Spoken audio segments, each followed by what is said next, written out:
বন্ধু, অভাব তাড়িত জীবনে যখন রাগ ও সেন্টিমেন্ট উঁকে দিতে শুরু করে, তখন ধৈর্যবান ব্যক্তিও কিংকর্তব্য বিমূঢ় হয়ে পড়ে। এর ওপর যদি অভিমান ভর করে, তাহলে বিশ্বাসের শিকড়ের উপর দাঁড়িয়ে থাকা ভালোবাসার বৃক্ষটি পরিস্থিতির দমকা হাওয়ায় কখন যে ভেঙে পড়ে, তা দিন আনা দিন খাওয়া সহজ সরল সংসারী মানুষের পক্ষে বুঝে ওঠা খুবই কঠিন। এমনই এক অভাব তাড়িত পরিস্থিতির চাপে ভেঙে পড়া সংসারের কাহিনী হল রবীন্দ্রনাথ ঠাকুরের ছোট গল্প শাস্তি, যার কেন্দ্রীয় চরিত্র চন্দরার শেষ দার্শনিক উক্তি মরণ বারবার মনে করিয়ে দেয় রবীন্দ্রনাথ ঠাকুরের সেই বিখ্যাত শেষ পংক্তি, অন্তরে অতৃপ্ত রবে সাঙ্গ করি মনে হবে, শেষ হয়েও হইল না শেষ। শুরু হচ্ছে আজকের গল্প রবীন্দ্রনাথ ঠাকুরের শাস্তি।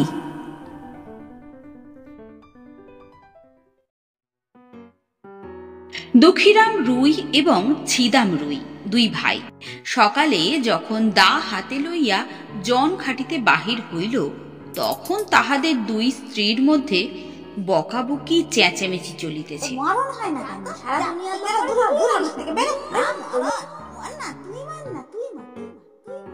কিন্তু প্রকৃতির অন্যান্য নানাবিধ নিত্য কলরবের ন্যায় এই কলহ পাড়াশুদ্ধ লোকের অভ্যাস হইয়া গিয়াছে। তীব্র কণ্ঠস্বর শুনিবা মাত্রই লোকেরা পরস্পরে বলে, ওই রে বেঁধে গেছে। অর্থাৎ যেমনটি আশা করা যায় ঠিক তেমনটিই ঘটিয়াছে। আজও স্বভাবের নিয়মের কোনো রূপ হেরফের হয় নাই। প্রভাতে পূর্ব দিকে সূর্য উঠিলে যেমন কেহ তাহার কারণ জিজ্ঞাসা করে না, তেমনি এই কুড়িদের বাড়িতে দুই জায়ের মধ্যে যখন একটা হৈ হৈ পড়িয়া যায়, তখন তাহার কারণ জিজ্ঞাসা করে না। আবার তেমনি এই কুড়িদের বাড়িতে দুই জায়ের মধ্যে যখন একটা হৈ হৈ পড়িয়া যায়, তখন তাহার কারণ নির্ণয়ের জন্য কাহারও কোনরূপ কৌতূহলের উদ্রেকও হয় না। অবশ্য এই কোন্দল আন্দোলন প্রতিবেশীদের অপেক্ষা দুই স্বামীকে বেশি স্পর্শ করিত সন্দেহ নাই, কিন্তু এটা তাহারা কোনরূপে অসুবিধার মধ্যে গণ্য করিত না। তাহারা দুই ভাই যেন দীর্ঘ সংসার পথ একটা এক্কা গাড়ি করিয়া চলিতেছে। দুই দিকের দুই স্প্রিংবিহীন চাকার অবিশ্রাম ছড়ছড় খড়খড় শব্দটাকে জীবনযাত্রার একটা বিধিবিহিত নিয়মের মধ্যেই ধরিয়া লইয়াছে। বরঞ্চ ঘরে যেদিন কোনো শব্দ মাত্র নাই, সমস্ত থমথম ছমছম করিতেছে, সেদিন একটা আসন্ন অনৈসর্গিক উপদ্রবের আশঙ্কা জন্মিত। সেদিন যে কখন কি হইবে তাহা কেহ হিসাব করিয়া বলিতে পারিত না। আমাদের গল্পের ঘটনা যেদিন আরম্ভ হইল, সেদিন সন্ধ্যার প্রাক্কালে দুই ভাই যখন জোন খাটিয়া শ্রান্ত দেহে ঘরে ফিরিয়া আসিল, তখন দেখিল স্তব্ধ গৃহ গম গম করিতেছে। বাহিরেও অত্যন্ত গুমট। দুই প্রহরের সময় খুব এক পশলা বৃষ্টি হইয়া গিয়াছে। এখনো চারিদিকে মেঘ জমিয়া আছে, বাতাসের লেশ মাত্র নাই। বর্ষায় ঘরের চারিদিকে জঙ্গল এবং আগাছাগুলো অত্যন্ত বাড়িয়া উঠিয়াছে। সেখান হইতে এবং জলমগ্ন পাটের ক্ষেত হইতে সিক্ত উদ্ভিজ্জের ঘন ঘন গন্ধবাষ্প চতুর্দিকে একটা নিশ্চল প্রাচীরের মতো জমাট হইয়া দাঁড়াইয়া আছে।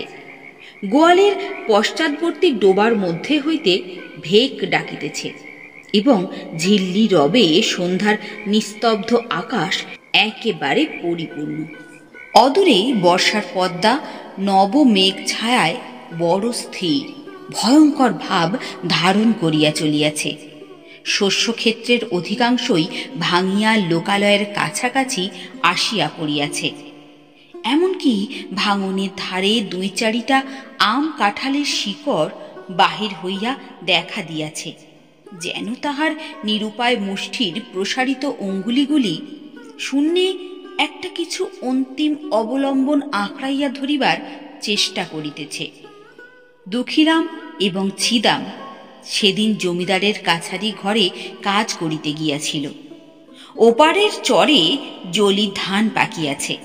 বর্ষায় চর ভাসিয়া যাইবার পূর্বেই ধান কাটিয়া লইবার জন্য দেশের দরিদ্র লোক মাত্রই কেহ বা নিজের খেতে, কেহ বা পাট খাটিতে নিযুক্ত হইয়াছে।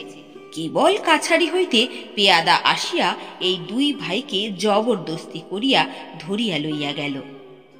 কাছারি ঘরে চাল ভেদ করিয়া স্থানে স্থানে জল পড়িতেছিল, তাহাই সারিয়া দিতে এবং গোটা কতক ঝাঁপ নির্মাণ করিতে তাহারা সমস্ত দিন খাটিয়াছে, বাড়ি আসিতে পায় নাই।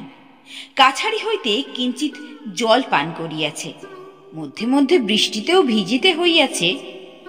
উচিত মতো পাওনা মজুরিও পায় নাই এবং তাহার পরিবর্তে যে সকল অন্যায় কটু কথা শুনিতে হইয়াছে সে তাহাদের পাওনার অনেক অতিরিক্ত। পথের কাদা এবং জল ভাঙিয়া সন্ধ্যাবেলায় বাড়ি ফিরিয়া আসিয়া দুই ভাই দেখিল ছোট যা চন্দরা ভূমিতে অঞ্চল পাতিয়া চুপ করিয়া পড়িয়া আছে। আজিকার এই মেঘলা দিনের মতো সেও মধ্যাহ্নে প্রচুর অশ্রু বর্ষণ পূর্বক সায়াহ্নের কাছাকাছি ক্ষান্ত দিয়া অত্যন্ত গুমট করিয়া আছে। আর বড় যা রাধা মুখটা মস্ত করিয়া দাওয়ায় বসিয়াছিল। তাহার ১.৫ বৎসরের ছোট ছেলেটি কাঁদিতেছিল। দুই ভাই যখন প্রবেশ করিল, দেখিল উলঙ্গ শিশু প্রাঙ্গণের এক পার্শ্বে চিত হইয়া পড়িয়া ঘুমাইয়া আছে। দুঃখিত দুঃখীরাম আর কাল বিলম্ব না করিয়া বলিল, দে ভাত দে। বড় বউ বারুদের বস্তায় স্ফুলিঙ্গ পাতের মতো এক মুহূর্তেই তীব্র কণ্ঠস্বর আকাশ পরিমাণ করিয়া উঠিল, ভাত? কোথায় ভাত দেব? তুই কি চাল দিয়ে গেছিলি? আমি কি নিজে রোজগার করে আনবো?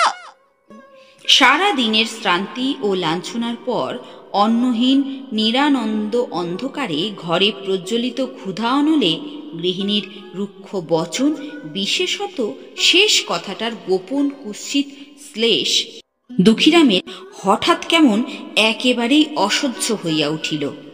ক্রুদ্ধ ব্যাঘ্রের ন্যায় গম্ভীর গর্জনে বলিয়া উঠিল, কি বললি? বলিয়া মুহূর্তের মধ্যে দা লইয়া কিছু না ভাবিয়া একেবারে স্ত্রীর মাথায় বসাইয়া দিল। রাধা তাহার ছোট জায়ের কোলের কাছে পড়িয়া গেল এবং মৃত্যু হইতে বিলম্ব হইল না। চন্দরা রক্তসিক্ত বস্ত্রে কি হলো গো, কি হলো বলিয়া চিৎকার করিয়া উঠিল। ছিদাম তাহার মুখ চাপিয়া ধরিল। দুঃখীরাম দা ফেলিয়া মুখে হাত দিয়া হতবুদ্ধির মতো ভূমিতে পড়িয়া রহিল। ছেলেটা জাগিয়া উঠিয়া ভয়ে চিৎকার করিয়া কাঁদিতে লাগিল। বাহিরে তখন পরিপূর্ণ শান্তি। রাখাল বালক গরু লইয়া গ্রামে ফিরিয়া আসিতেছে। পরপারের চরে যাহারা নতুন পক্ক ধান কাটিতে গিয়াছিল তাহারা ৫-৭ জনের একটা ছোট নৌকায় এপারে ফিরিয়া পরিশ্রমের পুরস্কার ২-৪ আঁটি ধান মাথায় লইয়া প্রায় সকলেই নিজ নিজ ঘরে আসিয়া পৌঁছিয়াছে। চক্রবর্তীদের বাড়ির রামলোচন খুড়ো গ্রামের ডাকঘরে চিঠি দিয়া ঘরে ফিরিয়া নিশ্চিন্ত মনে চুপচাপ তামাক খাইতেছিলেন। হঠাৎ মনে পড়িল তাহার কোরফা প্রজা দুঃখীর অনেক টাকা খাজনা বাকি, আজ কিয়দংশ শোধ করিবে প্রতিশ্রুত করিয়াছিল। এতক্ষণে তাহারা বাড়ি ফিরিয়াছে। স্থির করিয়া চাদরটা কাঁধে ফেলিয়া ছাতা লইয়া বাহির হইলেন। কুড়িদের বাড়িতে ঢুকিয়া তাহার গা ছমছম করিয়া উঠিল। দেখিলেন ঘরে প্রদীপ জ্বালা হয় নাই। অন্ধকার দাওয়ায় ২-৪টা অন্ধকার মূর্তি অস্পষ্ট দেখা যাইতেছে। রহিয়া রহিয়া দাওয়ায় এক কোণ হইতে একটা অস্ফুট রোদন উচ্ছ্বসিত হইয়া উঠিতেছে, এবং ছেলেটা যত মা মা করিয়া কাঁদিতে উঠিতে চেষ্টা করিতেছে, ছিদাম তাহার মুখ চাপিয়া ধরিতেছে। রামলোচন কিছু ভীত হইয়া হাঁক পাড়িলেন। দুঃখী, দুঃখী। দুঃখী এতক্ষণ প্রস্তর মূর্তির মতো নিশ্চল হইয়া বসিয়াছিল। তাহার নাম ধরিয়া ডাকিবা মাত্রই একেবারে অবোধ বালকের মতো উচ্ছ্বসিত হইয়া কাঁদিয়া উঠিল। ছিদাম তাড়াতাড়ি দাওয়া হইতে অঙ্গনে নামিয়া চক্রবর্তীর নিকট আসিল। চক্রবর্তী জিজ্ঞাসা করিলেন, মাগিরা বুঝি ঝগড়া করে বসে আছে? আজ সমস্ত দিন তো চিৎকার শুনছি। এতক্ষণ ছিদাম কিং কর্তব্য বিমূঢ়ের মতো কিছুই করিয়া উঠিতে পারে নাই। নানা অসম্ভব গল্প তাহার মাথায় উঠিতেছিল। আপাতত স্থির করিয়াছিল, রাত্রি কিঞ্চিত অধিক হইলে মৃতদেহ কোথাও সরাইয়া ফেলিবে। ইতিমধ্যে যে চক্রবর্তী আসিয়া উপস্থিত হইবে এ সে মনেও করে নাই। হস করিয়া কোনো উত্তর যোগাইল না, বলিয়া ফেলিল, হ্যাঁ, আজ খুব ঝগড়া হইছে। চক্রবর্তী দাওয়ার দিকে অগ্রসর হইবার উপক্রম করিয়া বলিল, কিন্তু সে জন্য দুঃখী কাঁদে কেন রে?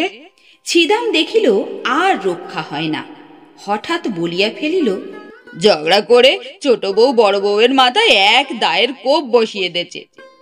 উপস্থিত বিপদ ছাড়া যে আর কোনো বিপদ থাকতে পারে এ কথা সহজে মনে হয় না। ছিদাম তখন ভাবিতেছিল, ভীষণ সত্যের হাত হইতে কি করিয়া রক্ষা পাইবে। মিথ্যা যে তদপেক্ষা ভীষণ হইতে পারে তাহার জ্ঞান হইল না। রামলোচন চমকিয়া উঠিয়া কহিল, হ্যাঁ, বলিস কি? মরে নাই তো? ছিদাম কহিল, আগে মরেছে বলিয়া চক্রবর্তীর পা জড়াইয়া ধরিল। চক্রবর্তী পালাইবার পথ পায় না, ভাবিল, সন্ধ্যেবেলায় এই কি বিপদে পড়লাম বাবা। আদালতে সাক্ষী দিতে দিতে তো জীবন চলে যাবে। ছিদাম কিছুতেই তাহার পা ছাড়িল না, কহিল, দাদা ঠাকুর, এখন আমার বউকে বাঁচাবার কি উপায় করি দাদা ঠাকুর?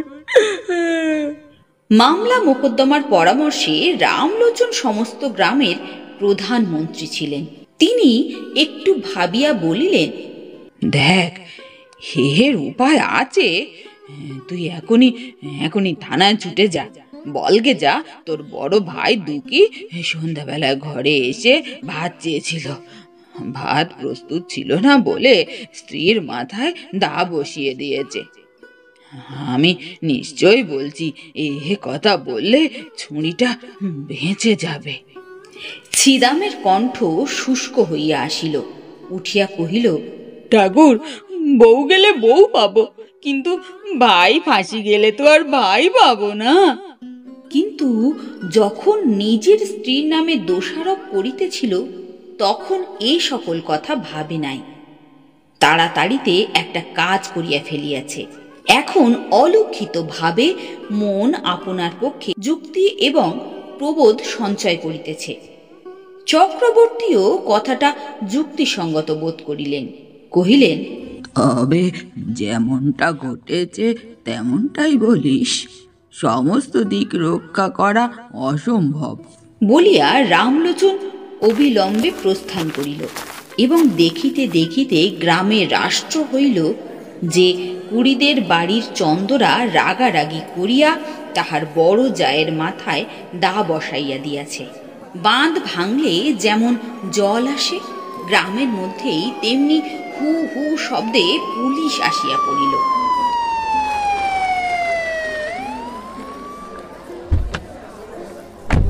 অপরাধী এবং নিরপরাধী সকলেই বিষম উদ্বিগ্ন হইয়া উঠিল। ছিদাম ভাবিল, যে পথ কাটিয়া ফেলিয়াছে সেই পথেই চলিতে হইবে। সে চক্রবর্তীর কাছে নিজ মুখে এ কথা বলিয়া ফেলিয়াছে, সে কথা গাঁ শুদ্ধ রাষ্ট্র হইয়া পড়িয়াছে। এখন আবার আর একটা কিছু প্রকাশ হইয়া পড়িলে কি জানি কি হইতে কি হইয়া পড়িবে, সে নিজেই কিছু ভাবিয়া পাইল না। মনে করিল কোনো মতে সে কথাটা রক্ষা করিয়া তাহার সহিত আর 5টা গল্প জুড়িয়া স্ত্রীকে রক্ষা করা ছাড়া আর কোনো পথ নাই। ছিদাম তাহার স্ত্রী চন্দরাকে অপরাধ নিজ স্কন্ধে লইবার জন্য অনুরোধ করিল। সে তো একেবারে বজ্রাহত হইয়া গেল। ছিদাম তাহাকে আশ্বাস দিয়া কহিল, যা বলছি তাই কর, তোর কোনো ভয় নেই, আমরা তোকে বাঁচিয়ে দেব। আশ্বাস দিল বটে, কিন্তু গলা শুকাইয়া আসিল, মুখ পাংশুবর্ণ হইয়া গেল। চন্দরার বয়স 17 কি 18-র অধিক হইবে না। মুখখানি হৃষ্টপুষ্ট, গোলগাল, শরীরটি অনতি দীর্ঘ, 8-60, স্থূল সবল। অঙ্গ প্রত্যঙ্গের মধ্যে এমন একটা সৌষ্ঠব আছে যে চলিতে ফিরিতে, নড়িতে চড়িতে দেহে কোথাও যেন কিছু বাঁধে না।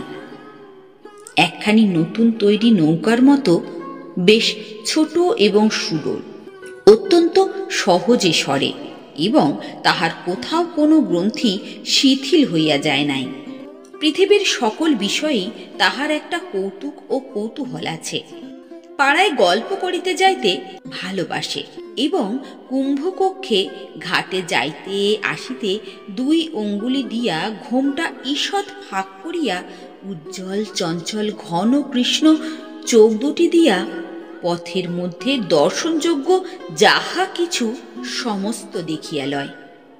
বড় বউ ছিল ঠিক তাহার উল্টোটা, অত্যন্ত এলোমেলো, ঢিলে ঢালা, অগোছালো। মাথার কাপড়, কোলের শিশু, ঘরকন্যার কাজ কিছুই সে সামলাইতে পারিত না।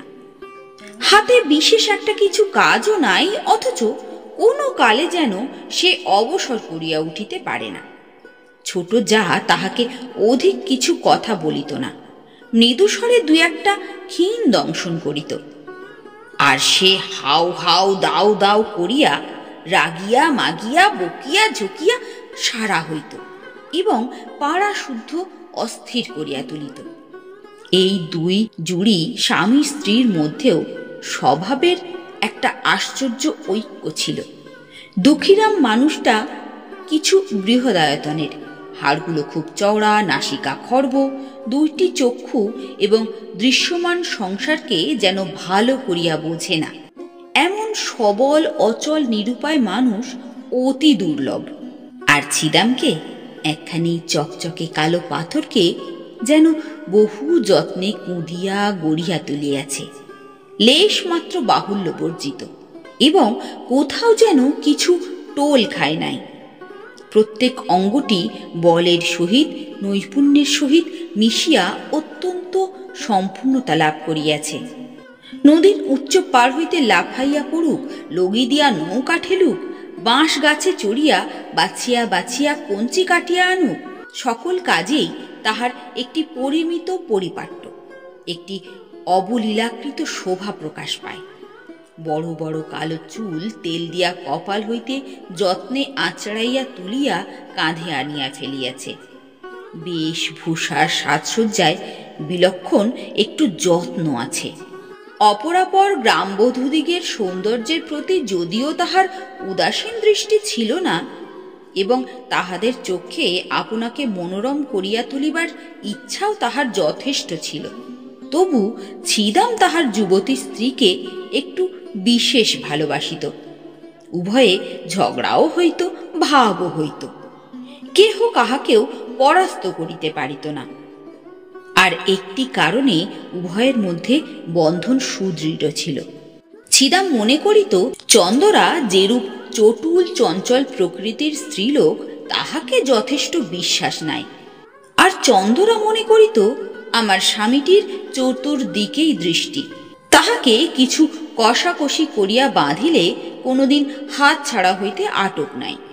উপস্থিত ঘটনা ঘটিবার কিছুকাল পূর্ব হইতে স্ত্রী পুরুষের মধ্যে ভারী একটা গোলযোগ চলিতেছিল। চন্দরা দেখিয়াছিল তাহার স্বামী কাজের ওজর করিয়া মাঝে মাঝে দূরে চলিয়া যায়, এমনকি 2-1 দিন অতীত করিয়া আসে। অথচ কিছু উপার্জন করিয়া আনে না।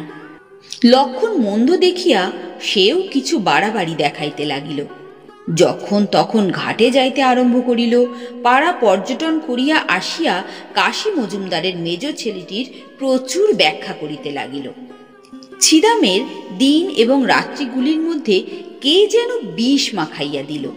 কাজকর্মে কোথাও এক দণ্ড গিয়া সুস্থির হইতে পারে না। একদিন ভাজকে আসিতে দেখিয়া ভারী ভৎসনা করিল। সে হাত নাড়িয়া ঝংকার দিয়া অনুপস্থিত মৃত পিতাকে সম্বোধন করিয়া বলিল, ও মেয়ে ঝড়ের আগে ছোটে, ওকে আমি সামলাবো কি? আমি জানি ও কোন দিন কি সর্বনাশ করে বসবে। চন্দরা পাশের ঘর হইতে আসিয়া আস্তে আস্তে কহিল, কেন দিদি, তোমার এত ভয় কিসে? এই দুই জায়ে বিষম দ্বন্দ্ব বাঁধিয়া গেল। ছিদাম চোখ পাকাইয়া বলিল, এবার যদি কখনো শুনি তুই একলা ঘাটে গেছিস, তোর হাড় একেবারে গুড়িয়ে দেব। চন্দরা বলিল, তাহলেই তো হাড় জুড়ায় বলিয়া তৎক্ষণাৎ বাহির যাইবার উপক্রম করিল। ছিদাম এক লম্ফে তাহার চুল ধরিয়া টানিয়া ঘরে পুরিয়া বাহির হইতে দ্বার রুদ্ধ করিয়া দিল। কর্মস্থান হইতে সন্ধ্যা বেলায় ফিরিয়া আসিয়া দেখে ঘর খোলা, ঘরে কেহ নাই। চন্দরা 3টে গ্রাম ছাড়াইয়া একেবারে তাহার মামার বাড়ি গিয়া উপস্থিত হইয়াছে। ছিদাম সেখান হইতে বহু কষ্টে অনেক সাধ্য সাধনায় তাহাকে ঘরে ফিরাইয়া আনিল, কিন্তু এবার পরাস্ত মানিল। দেখিল এক অঞ্জলি পারদকে মুষ্টির মধ্যে শক্ত করিয়া ধরা যেমন দুঃসাধ্য, এই মুষ্টিমেয় স্ত্রীটুকুকেও কঠিন করিয়া ধরিয়া রাখা তেমনি অসম্ভব।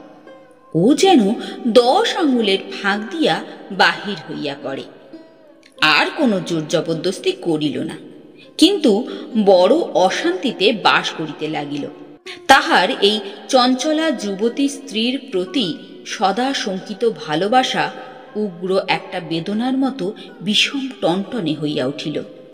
এমনকি এক একবার ছিদামের মনে হইত যে এই যদি মরিয়া যায় তবেই সে একটু নিশ্চিন্ত হইয়া শান্তি লাভ করিতে পারে। এই মেয়ে মানুষের উপরে মানুষের যতটা ঈর্ষা হয়, জমের উপর ততটা নহে। এমন সময় ঘরে সেই বিপদ ঘটিল। চন্দরাকে যখন তাহার স্বামী খুন স্বীকার করিয়া লইতে কহিল, সে স্তম্ভিত হইয়া চাহিয়া রহিল। তাহার কালো দুটি চক্ষু কালো অগ্নির ন্যায় নীরবে তাহার স্বামীকে দগ্ধ করিতে লাগিল। তাহার সমস্ত শরীর মন যেন ক্রমেই সংকুচিত হইয়া স্বামী রাক্ষসের হাত হইতে বাহির হইয়া আসিবার চেষ্টা করিতে লাগিল। তাহার সমস্ত অন্তরাত্মা একান্ত বিমুখ হইয়া দাঁড়াইল। ছিদাম আশ্বাস দিল, তোমার কিছু ভয় নেই বলিয়া পুলিশের কাছে, ম্যাজিস্ট্রেটের কাছে কি বলিতে হইবে বারবার শিখাইয়া দিল। চন্দরা সে সমস্ত দীর্ঘ কাহিনী কিছুই শুনিল না, কাঠের মূর্তি হইয়া বসিয়া রহিল। সমস্ত কাজেই ছিদামের উপর দুঃখীরামের একমাত্র নির্ভর। ছিদাম যখন চন্দরার উপর দোষারোপ করিতে লাগিল, তখন দুঃখী বলিল, তাহলে বৌমার কি হবে? ছিদাম কহিল, ওকে আমি বাঁচিয়ে নেব দাদা। বৃহদাকায় দুঃখীরাম নিশ্চিন্ত হইল। পুলিশ আসিয়া চন্দরাকে জিজ্ঞাসাবাদ করিতে আরম্ভ করিল। কেন খুন করেছ? আমি তাকে দেখতে পারতাম না। কোনো বচসা হয়েছিল? না। সে তোমাকে প্রথমে মারতে এসেছিল? না। তোমার প্রতি কোন রকম অত্যাচার করেছিল? না। এইরূপ উত্তর শুনিয়া সকলে অবাক হইয়া গেল। ছিদাম তো একেবারে অস্থির হইয়া উঠিল। কহিল, উনি ঠিক কথা বলছেন না। বড় বউ প্রথমে। দারোগা এক তাড়া দিয়া তাহাকে থামাইয়া দিল। অবশেষে তাহাকে বিধিমতো জেরা করিয়া বারবার সেই একই উত্তর পাইল। বড় বউয়ের দিক হইতে কোনরূপ আক্রমণ চন্দরা কিছুতেই স্বীকার করিল না। এমন একগুঁয়ে মেয়েও তো দেখা যায় না। একেবারে প্রাণপণে ফাঁসি কাষ্ঠের দিকে ঝুঁকিয়াছে, কিছুতেই তাহাকে টানিয়া রাখা যায় না। এ কি নিদারুণ অভিমান! চন্দরা মনে মনে স্বামীকে বলিতেছে, আমি তোমাকে ছেড়ে ফাঁসি কাঠকে বরণ করলাম। আমার এই জন্মের শেষ বন্ধন তার সাথে। বন্দিনী হইয়া চন্দরা একটি নিরীহ, ক্ষুদ্র, চঞ্চল, কৌতুকপ্রিয় গ্রামবধূ চির পরিচিত গ্রামের পথ দিয়া, রথতলা দিয়া, হাটের মধ্যে দিয়া, গ্রামের প্রান্ত দিয়া, মজুমদার বাড়ির সম্মুখ দিয়া, পোস্ট অফিস এবং স্কুল ঘরের পার্শ্ব দিয়া, সমস্ত পরিচিত লোকের চক্ষের উপর দিয়া কলঙ্কের ছাপ লইয়া চিরকালের মতো গৃহ ছাড়িয়া চলিয়া গেল। এক পাল ছেলে পিছন পিছন চলিল এবং গ্রামের মেয়েরা তাহার সই সাঙাত্রা কেহ কেহ ঘুমটার ফাঁক দিয়া, কেহ দ্বারের প্রান্ত হইতে, কেহ বা গাছের আড়ালে দাঁড়াইয়া পুলিশ চালিত চন্দরাকে দেখিয়া লজ্জায়, ঘৃণায়, ভয়ে কণ্টকিত হইয়া উঠিল। ডেপুটি ম্যাজিস্ট্রেটের কাছেও চন্দরা দোষ স্বীকার করিল এবং খুনের সময় বড় বউ যে তাহার প্রতি কোনরূপ অত্যাচার করিয়াছিল তাহা প্রকাশ হইল না। কিন্তু সেদিন ছিদাম লক্ষ্যস্থলে আসিয়াই একেবারে কাঁদিয়া জোর হস্তে কহিল, দোহাই দোহাই হুজুর, আমার স্ত্রীর কোনো দোষ নেই। হাকিম ধমক দিয়া তাহার উচ্ছ্বাস নিবারণ করিয়া তাহাকে প্রশ্ন করিতে লাগিলেন। সে একে একে সত্য ঘটনা প্রকাশ করিল। হাকিম তাহার কথা বিশ্বাস করিলেন না, কারণ প্রধান বিশ্বস্ত ভদ্র সাক্ষী রামলোচন কহিল, খুনের অনতি বিলম্বে আমি ঘটনাস্থলে উপস্থিত হয়েছিলাম। সাক্ষী চিদাম আমার কাছে সমস্ত স্বীকার করে আমার পা জড়িয়ে ধরে বলল, বউকে কি করে উদ্ধার করব, আমাকে যুক্তি দিন। আমি ভালো মন্দ কিছুই বললাম না।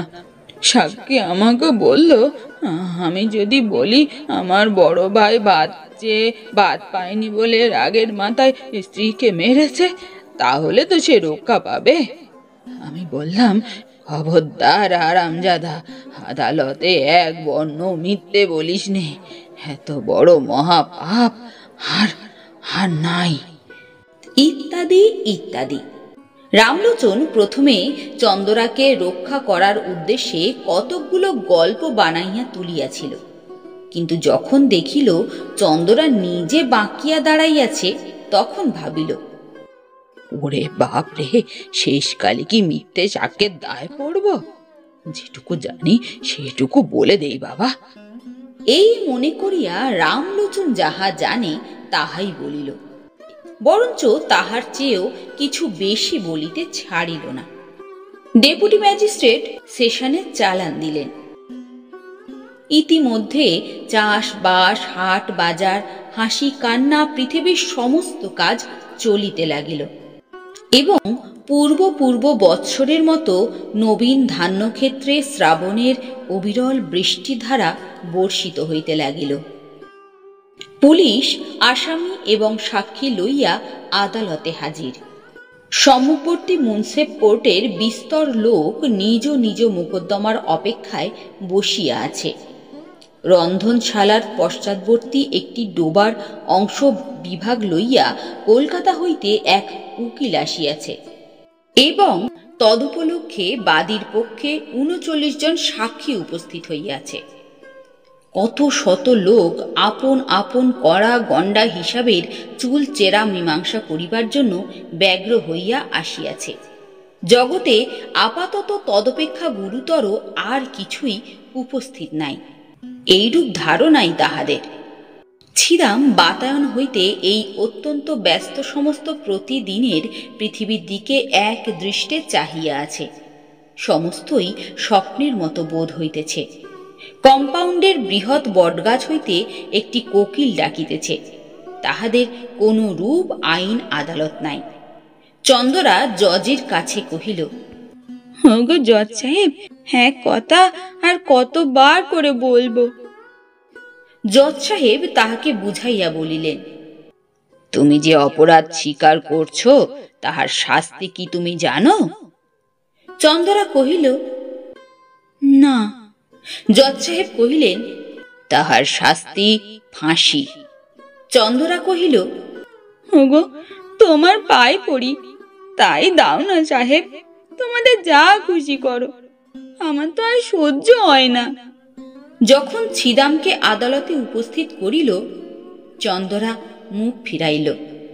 জজ কহিলেন, সাক্ষীর দিকে চেয়ে বলো, এ তোমার কে হয়?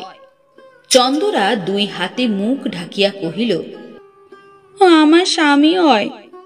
ও তোমাকে ভালোবাসে না? হ্যাঁ, ভারী ভালোবাসে। তুমি তাকে ভালোবাসো না? খুব ভালোবাসি। ছিদামকে যখন প্রশ্ন হইল, ছিদাম কহিল, আমি খুন করেছি জজ সাহেব। কেন? ভাত চেয়েছিলাম, বড় বউ ভাত দেয়নি। দুঃখীরাম সাক্ষ্য দিতে আসিয়া মূর্ছিত হইয়া পড়িল।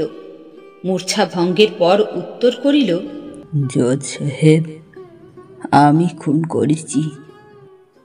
জজ সাহেব বলিলেন, কেন? ভাত চেয়েছিলাম, ভাত দিলে না।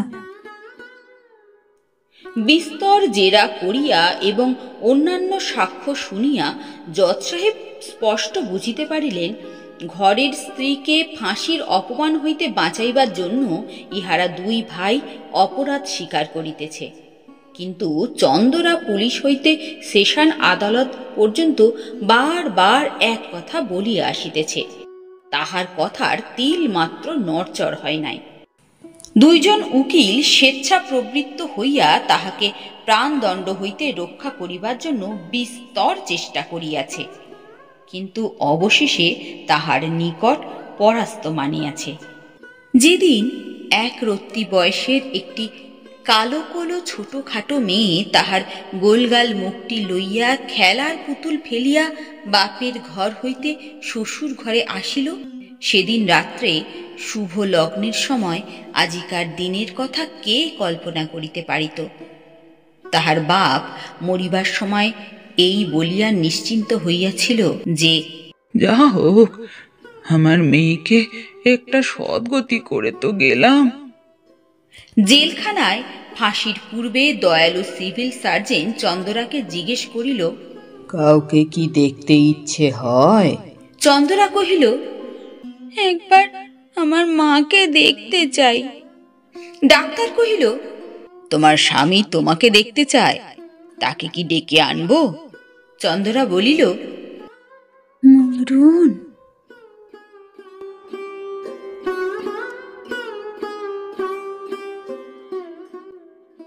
বন্ধুরা, আজকের গল্পটি যদি আপনার ভালো লাগে তাহলে অবশ্যই একটি লাইক করে দেবেন, প্রচুর শেয়ার করবেন এবং কমেন্ট করে জানাবেন কেমন লাগলো।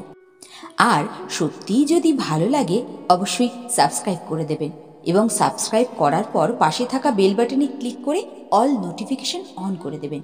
তাহলে যখনই আমি নতুন কোনো ভিডিও আপলোড করব তার খবর সবার আগে আপনার কাছে পৌঁছে যাবে। আজ তাহলে এই পর্যন্ত।